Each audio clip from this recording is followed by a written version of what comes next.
안녕하세요. 책데이트 시간입니다.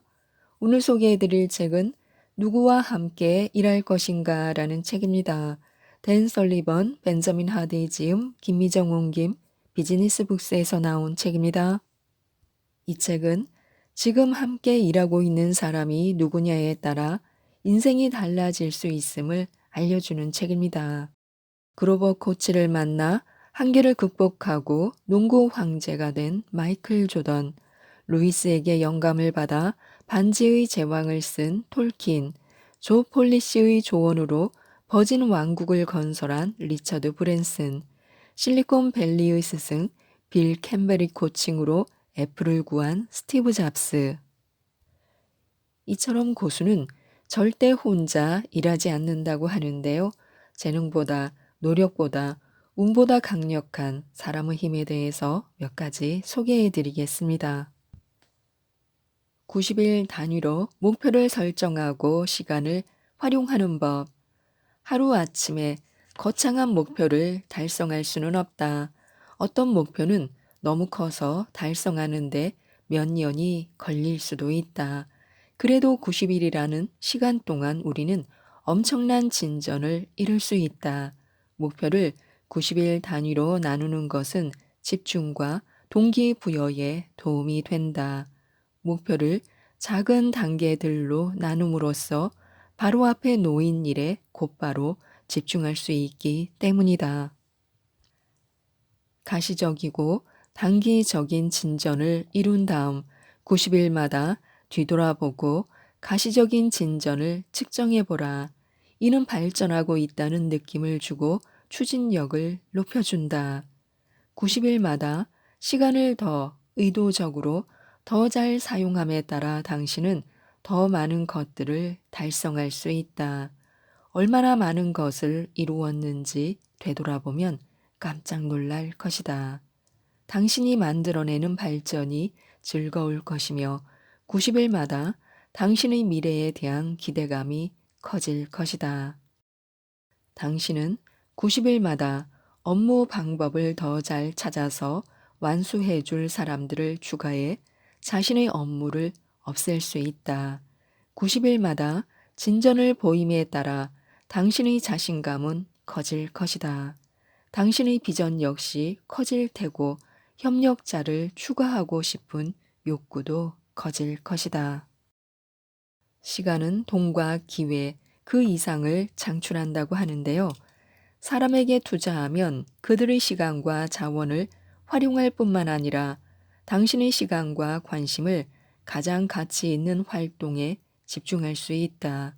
나아가 정신적, 물리적 자유도 함께 얻는다. 그 결과 당신은 일에서 더 성과를 내고 수입도 향상된다. 이것이 바로 경제적 자유다.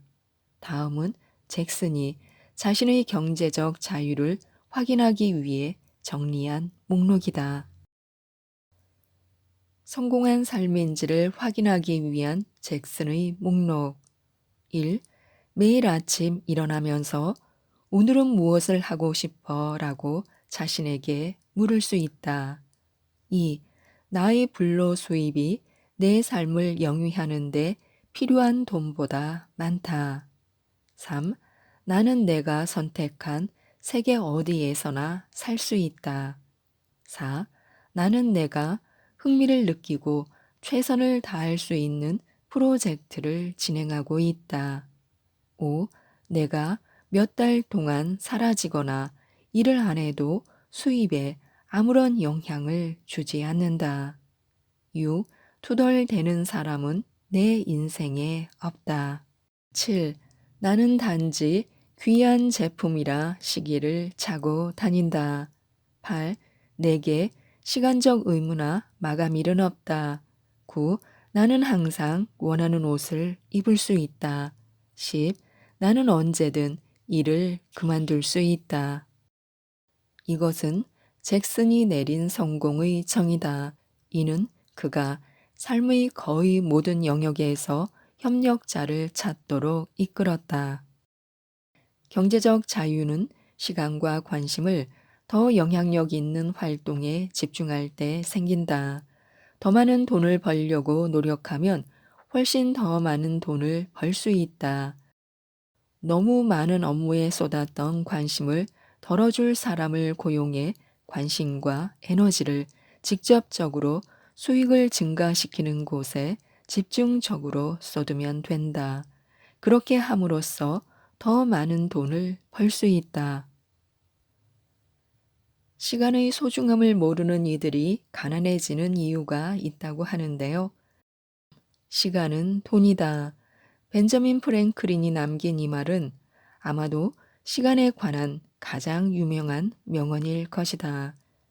그는 84년을 살면서 배우, 음악가, 발명가, 풍자 작가뿐만 아니라 영향력 있는 정치인이자 외교관이 되었다. 프랭클린은 시간의 가치를 아는 사람이었다. 자신의 시간을 더욱 진지하게 생각하기 시작하면 두 번째 자유인 경제적 자유는 저절로 생긴다. 돈은 시간을 소중히 여기지 않는 사람을 피해간다. 시간 사용 방식을 개선하고 시간을 소중히 여기고 더 효과적으로 사용하는 사람만이 경제적 자유를 경험할 수 있다. 이를 해결해 줄 적임자를 찾아 그 사람에게 맡길 때 우리의 시간은 가장 영향력 있는 일에 가장 유용하게 쓰일 수 있다. 우리의 비전은 성장할 것이고 그것은 더 많은 돈을 벌 수 있도록 길을 터줄 것이다. 무언가를 반드시 해내야 한다고 믿을 때 당신은 어떻게든 그것을 해낼 능력을 발견하게 된다. 그래서 마감일은 매우 강력한 영향력이 있다. 수요나 요구 사항이 있을 때 동기가 강력하게 생긴다. 그런 긴급한 요구 없이는 필요한 동기부여가 되지 않는다. 릭스 칼리지의 전 총장 데이비드 베드너는 요구가 공급을 촉진할 수 있다는 것을 더욱 잘 보여주는 이야기를 해주었다. 새로 픽업 트럭을 구입하고는 그것을 시험해 보고 싶어 했던 한 젊은이의 이야기다. 그는 눈 덮인 산으로 트럭을 몰고 가다 눈 속에 깊이 빠지고 만다. 무엇을 해야 할지 확신이 없었던 그는 트럭에서 내린 뒤 나무를 베어 트럭에 실기로 한다. 그러다 보면 누군가 차를 몰고 지나가다 도와줄 수 있으리라고 기대한 것이다. 하지만 아무도 지나가지 않았다. 결국 트럭 짐칸은 완전히 나무로 가득 찼다. 그는 다시 트럭에 탄 뒤 기도를 하고는 후진의 눈에서 빠져나가려 했다. 그때 어떤 일이 벌어졌을까? 놀랍게도 트럭에 실린 나무의 무게 덕분에 타이어는 필요한 견인력을 얻을 수 있었다. 베드너가 설명하듯이 눈밭에서 벗어나 움직이는 데 필요한 견인력을 제공한 것은 나무의 무게였다. 이 원칙은 당신의 목표를 위해 사람을 구하고 노력하는 데도 적용된다. 중요한 일에 집중하고 성공하려면 당신 자신에 대한 요구와 기대치를 높일 필요가 있다. 당신이 목표 수준까지 올라갈 수밖에 없게 만드는 환경과 상황이 필요하다.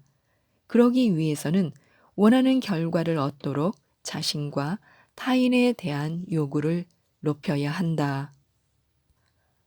압력은 파이프를 파열시킬 수도 있고 다이아몬드를 만들 수도 있다.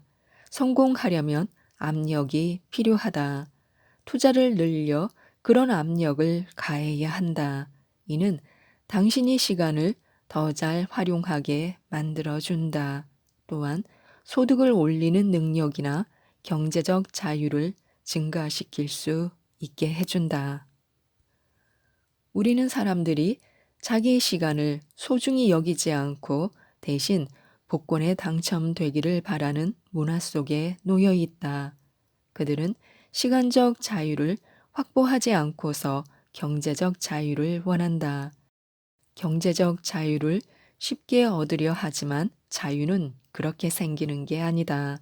자유는 저절로 오는 게 아니라 목적, 투자, 팀워크를 통해 온다.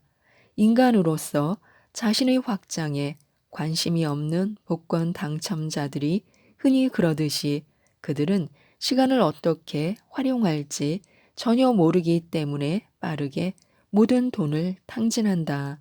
시간을 소중히 여기지 않는 사람이 돈만 많다면 어떤 일이 벌어질까? 대체로 심한 폭음, 자기 파괴, 형편없는 의사결정으로 이어진다. 자기 시간을 소중히 여기는 사람만이 돈에서도 경제적 영역에서도 점점 자유로워질 수 있다. 폴리시는 어떻게 리처드 브랜슨을 자기 편으로 만들었나? 흔히들 그러듯 내게 무슨 득이 되지라고 묻는 대신 폴리시는 그들에게 무슨 득이 되지라고 묻는다. 사람들과 관계를 맺고 그들에게 다가갈 때 내게 무슨 득이 되지라고 묻는 것은 끔찍한 방식이다. 이런 이기적인 테이커 마인드셋으로는 변혁적 관계를 만들 수 없다. 내게 무슨 득이 되는가라는 마인드셋은 계산적이고 편협하며 똑같이 계산적인 사람들만 끌어모은다. 전염병을 피하듯 이런 유형의 사람들은 피해야 한다. 계산적인 사람들은 테이커지 기버가 아니다. 테이커들은 자기가 준 것보다 많이 받기를 원하며 자기가 더 주려고 하지 않는다. 그들은 어떤 집단이나 관계에서 얻을 수 있는 모든 가치를 빨아들일 때까지만 주변에 머물다가 다음 숙주로 옮겨가는 기생충과 같다. 폴리시는 어떤 사람과 가까워지기 전에 사전 조사를 한다. 그가 어떤 사람인지, 전후 사정은 어떤지, 무엇에 가치를 두는지, 무엇에 관심이 있는지, 무엇을 달성하려 하는지 정말로 알고 싶어 한다. 그래야만 적절하고 사려 깊게 관계를 맺을 수 있기 때문이다. 예를 들어 폴리시가 리처드 브랜슨을 처음 만난 곳은 버진 유나이티드 재단의 기금 모금을 위한 만찬장이었다. 폴리시는 브랜슨의 자선 재단에 1만 5천 달러를 기부했다. 그 대가로 폴리시는 소수의 다른 기부자들과 함께 브랜슨과의 저녁 식사에 초대받았다. 어떤 사람들은 브랜슨에게서 최대한 많은 가치를 뽑아내려 노력했다. 하지만 폴리시는 브랜슨에게 가치 있는 무언가를 주려고 노력했다. 폴리시는 기부를 늘리기 위해 버진 유나이티드와 그 뜻을 알리는 비디오를 배포하는 아이디어를 제시하고 브랜슨과 이야기를 나눴다. 폴리시는 브랜슨에게 어떻게 하면 교육 기반 마케팅을 활용해 버진 유나이티드의 메시지를 전 세계에 알릴 수 있을지를 설명했다. 그리고 사람들의 이해를 높이면 그들의 시간, 노력, 기부를 통해 버진 유나이티드를 지지할 가능성이 더 커진다는 것을 설명했다. 그 아이디어를 들은 후 브랜슨은 폴리시에게 그것을 서면으로 작성해 개인 이메일로 보내줄 수 있는지 물었고 폴리시는 기꺼이 그렇게 했다. 그날 저녁 브랜슨의 이메일 주소를 받은 사람은 나뿐일 겁니다. 라고 폴리시는 말했다. 이 이야기의 교훈은 무엇일까? 누군가에게 의미 있는 무언가를 제공할 수 없다면 접근하지 말라는 것이다. 그 무언가는 단지 칭찬이나 아첨이 아니라 실질적이고 의미 있는 것이어야 한다. 진정성이 담겨 있고 실질적 가치가 있는 것이어야 한다. 그리고 관계를 지속하고 싶다면 계속 가치를 창출해야 한다. 사람들과 관계를 맺을 때 그들에게 무슨 득이 되지라고 자문해 보라. 비전을 세울 때 그것이 협력자들의 목표와 일치하고 그들이 개인적으로 원하는 바를 달성하는 데 도움이 되는지 확인하라. 적게 일하고 많이 벌게 도와줄 사람을 찾아라. 리치 노턴은 16살이 되었을 때 뭔가 자기만의 일을 시작하고 싶었다. 중산층 가정 출신이라 부족함이 전혀 없었지만 그는 삶의 통제력을 갈망했다. 스스로 돈을 벌어 자신이 원할 때 쓸 수 있는 자유를 원했다. 노턴은 마트나 주유소에서 일자리를 구하는 게 최선이라고 생각했다. 아니면 지역 축제가 열리는 곳을 돌며 쓰레기를 주울 수도 있었다. 잠시 고민해보고 일할 준비가 되었다고 확신한 후 노턴은 아버지에게 결심을 말했다. 나는 네가 일자리를 구하지 않았으면 좋겠다. 노턴의 말을 들은 아버지가 이렇게 대답했다. 하지만 저는 일하고 싶어요. 너는 아직 아이야. 일은 앞으로 평생 하게 될 거다. 하지만 저는 돈이 필요해요. 노턴이 고집을 꺾지 않자 아버지가 이렇게 말했다. 좋아, 노턴. 돈이 필요하면 엘센트로의 수박 농장으로 가렴. 혹시 크기와 모양이 이상한 수박들을 몽땅 살 수 있는지 물어봐. 농장에서는 그런 수박을 팔 수 없으니까 결국 그것들은 썩어서 버려지거든. 노턴과 그의 동생 에릭은 가족용 벤의 뒷좌석을 모두 드러내고 차에 올랐다. 차로 2시간을 달려 남쪽의 엘센트로에 도착했다. 이상하게 생긴 수박들은 상품성이 떨어져서인지 가격이 매우 쌌다. 아버지에게 받은 종잣돈으로 벤을 가득 채울 만큼의 수박을 살 수 있었다. 집으로 돌아온 노턴은 동네 전화번호부를 펼쳤다. 그러고는 친구들의 부모님과 동네 사람들을 포함해 수박을 사줄 것 같은 사람들에게 전화를 걸기 시작했다. 노턴은 사람들에게 모양은 좀 이상하지만 아주 맛있는 수박이 있으니 슈퍼마켓보다 싼 가격에 한두 통 사가라고 말했다. 독립기념일 며칠 전이었으므로 신선한 과일을 찾는 사람들이 꽤 있으리라는 것을 그는 알고 있었다. 몇 시간 만에 노턴은 100통 정도 되는 수박을 전부 팔았다. 그리고 모든 구매자에게 특정 날짜, 특정 시간에 공원에서 만나자고 했다. 노턴은 수박을 공원으로 가져가서 사람들에게 건네주었고 몇 시간 만에 최저 시급으로 여름 내내 일하면서 버는 것보다 많은 돈을 벌었다. 노턴은 돈을 더 벌어야겠다는 결심을 하고 나서 어떻게 하면 돈을 벌 수 있을까를 고민했다. 이 16살짜리 소녀는 돈을 벌 수 있는 전형적인 해결책, 즉 아르바이트 자리를 구하기로 했다. 어떻게를 질문했던 노턴은 여름 방학 전부를 포기할 참이었다. 이처럼 어떻게라는 질문은 많은 시간을 잃게 한다. 노턴의 아버지는 사업가였기에 시간과 돈에 대해 노턴과는 다르게 생각했다. 노턴이 아버지와 이야기를 나누었을 때 아버지는 노턴에게 최소의 노력으로 돈을 벌 수 있는 더 효과적인 방법을 보여주는 조력자가 되었다. 원하는 결과가 돈이라면 그것을 달성할 가장 효과적이고 간단한 방법은 무엇일까? 아버지에게 도움을 요청하면서 노턴은 그에게 부족한 시각과 접근법을 얻고 아버지의 지식과 능력, 자원, 해결책을 통합할 수 있었다. 이제 노턴에게는 자신이 원하는 결과를 더 효과적으로 만들어내도록 도와줄 사람이 생겼다.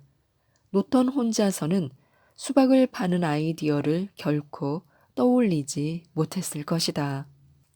하지만 아버지가 아이디어를 준 덕분에 노턴은 몇 달간의 시간과 자유를 포기할 필요가 없었다. 아버지라는 조력자가 그의 문제를 단번에 해결해 주었기 때문이다. 현재 자신에게는 없는 지식, 통찰, 자원, 역량을 즉시 이용할 수 있다는 것. 그것이 바로 조력자를 둔 효과다. 방법을 찾는 일은 단선적이고 느리다. 반면 조력자를 탐색한 결과는 어떤가? 단선적이지 않으며 즉각적이고 기하급수적인 결과를 가져온다. 이 경험은 노턴이 새로운 삶의 궤적을 형성하는 데 전환점이 되었다. 노턴은 그의 시간을 절대 함부로 팔아치우지 않기로 결심했다. 그리고 그 후로는 절대 그런 적이 없다. 여름 방학을 지키고 원하는 결과를 훨씬 더 빨리 만들어냄으로써 노턴은 시간의 자유를 급격히 늘렸다. 지금까지 이 책에 대해 말씀드렸는데요. 성공한 사람들은 어떻게 일하느냐가 아니라 누구와 일할 것인가라는 마인드셋을 가지고 있다고 강조하고 있습니다. 그들이 일과 인생에서 얻은 놀라운 성과는 최고의 조력자가 함께해서 가능했으며 그들처럼 돈과 시간의 자유를 얻으려면 당장 사람을 찾아 나서라고 조언하고 있습니다. 이 책 누구와 함께 일할 것인가를 꼭 한번 읽어보시고 모든 분들이 성공하셨으면 좋겠습니다. 이상 책데이트였습니다. 감사합니다.